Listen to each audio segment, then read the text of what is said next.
talk to you a bit about warm-ups. What do I do for warm-ups and why? Well, for me personally, I use my vocal stress release program because I can do like neck stretches and little crazy things to relieve all the tension in the throat, the diaphragm, and the intercostals. But I also do other exercises like lip bubbles, humming, which to me are the perfect choices for warming up. Why? Well, I was taught by Jim Gillette Nitro, my vocal teacher, to use lip bubbles.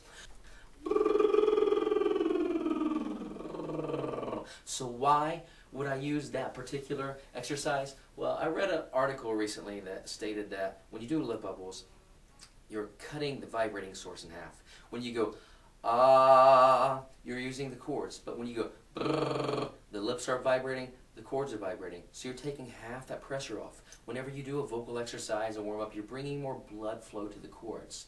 So Jim personally told me, hey, lip bubbles are the shiznit. Those are the main exercises for warming up your voice in the quickest amount of time.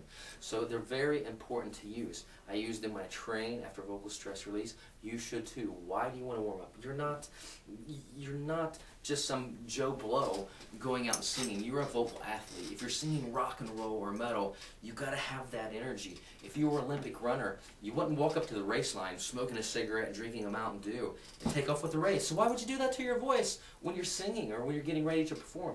You've got to warm up. You've got to stretch out the cords. You've got to get the blood flow to the area you're going to use. So you must warm up. Speaking of lip bubbles, I'm giving you a free one. That's something you can do on your own if you have your pitch wheel for the isolation method.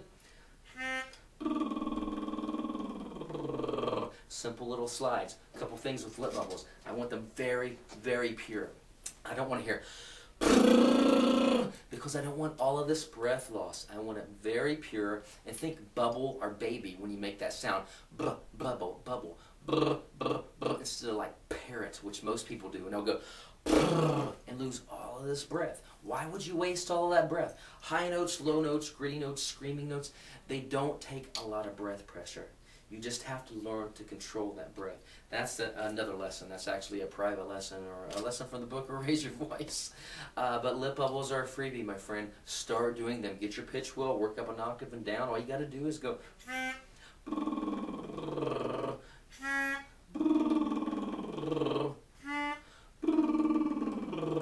Just do it simply. At the end of the night when you're done performing, you got to cool down.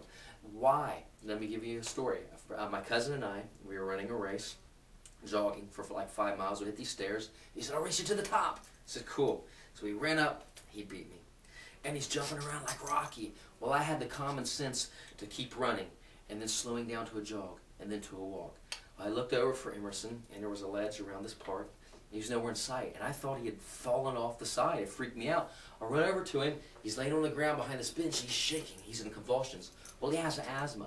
He stopped quickly, and that was too much for his body. He needed to cool down. It was overload with the oxygen. He didn't bring everything back down to walking pace, back down to normal. So it was too much. His heart was going, was beating, and he just stopped cold turkey. Same thing with singing. You can't stop cold turkey. Now, you're not going to go into vocal convulsions, but you might wake up the next day with a sore throat. And maybe you got to play a gig that night and you're thinking, what am I going to do? So you've got to learn to warm up and cool down. I'm giving it to you.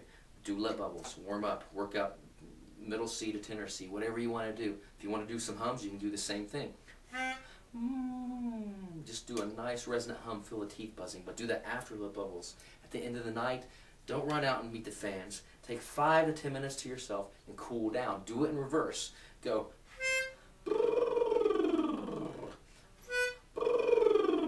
You're working back down the scale because you want to bring the voice back down from those elevated notes, which most of us know rock stars have. Rock singers are singing up in the clouds, or if you're doing the gritty stuff, you're adding all that energy. You got to bring all that energy back down to normal.